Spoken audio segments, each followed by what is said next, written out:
Now we're going to move on from polynomial inequalities, from linear and quadratic equations and inequalities, to those involving exponential and logarithmic functions.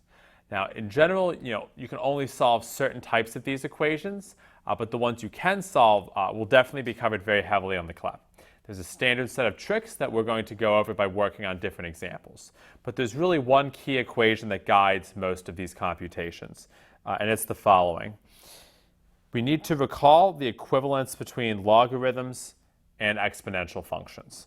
If y is equal to a to the x, this is the same as saying x is equal to the log base a of y. Between this and then our various rules for logarithms and exponentials, namely things like a to the x plus y equals a to the x times a to the y, and then the sort of equivalent formulation for logarithms,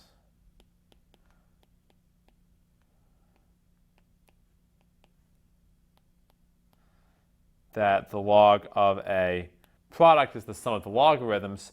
Using these tricks, we can solve a variety of equations. So let's look at a couple.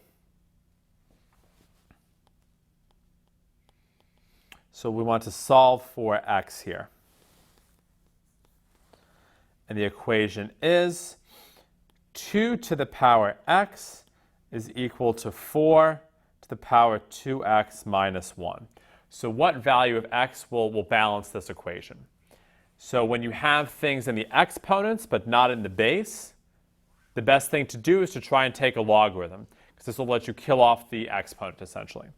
So let's take a log base 2 of both sides.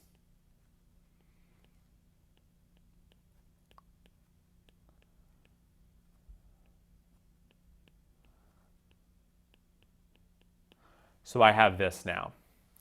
Now this does a lot of work for me. For one thing, I know that this is just equal to x, since logarithms undo exponentials. And on the right-hand side, I don't get quite that nice cancellation, but I can use the fact that the log base a of x to the y for any x and y is y times log base a of x. So this exponent comes down and becomes multiplication. And now I have this. Now something that is good to know is that log base 2 of 4 is not some mysterious thing. It's actually just equal to 2. Because log base 4 is equal to 2. This is the same as saying that 2 squared equals 4 if we go back to the exponential formulation of logarithms. Now I'm just solving for x here, so x is equal to 4x minus 2, which tells me that 2 is equal to 3x, so x is equal to 2/3. So kind of a very standard logarithm type CLEP question. I get an exponential equation, and the way I solve it is by taking the logarithm at both sides and using the various properties of logarithms to kind of reduce it down to something that's just simple algebra at the end. Right? If we look back to what I just wrote, once we got to this stage and beyond, this is just all basic algebra. That's the goal of using our logarithm and exponential rules, is to get us to that stage. So let's look at another example. I want to solve log base 5 of x plus 2 is equal to 2. So in this case, I sort of have the opposite problem.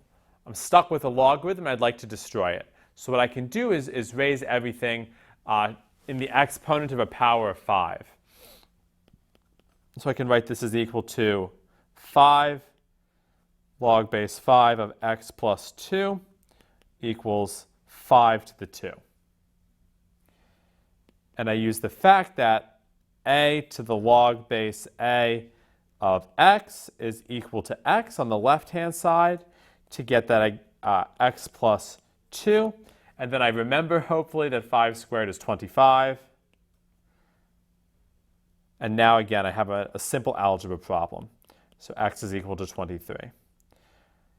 So really, from this point on, this is simple algebra. And this is properties of logarithms.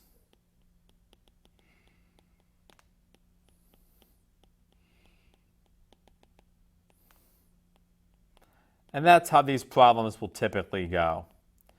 You start by applying the rules for logs and exponentials, and then you'll get to a point where algebra will carry the day. Let's look at another example. We'll solve for x when we have 3 to the x squared minus 1 equals 1. Okay, so again, I have a variable in the exponent. I'd like to make it something that I can attack directly. So I'll take a log base 3 of both sides.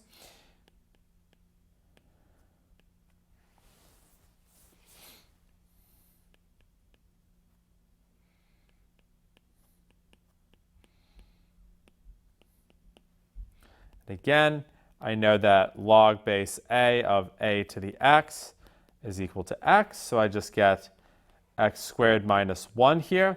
And then I do have to remember something else. This is one of our other important logarithm rules, that the log base a of 1 is always 0 for any a. So, this is something that I think really just needs to be committed to memory. And this is, of course, equivalent to a to the 0 equals 1. They're just sort of two different ways of saying the same thing. And now I'm in a problem that is a quadratic problem, but at this point we're pros at this, so we can factor this as x plus 1, x minus 1 equals 0. So x equals plus and minus 1 works. So again, this is all algebra, and this is exponentials and logarithms. So we'll look at one more example of this that's actually more of like a word problem. So let's say a colony of, we'll use bacteria again, starts with 100 bacteria. So this is very similar to something we saw already.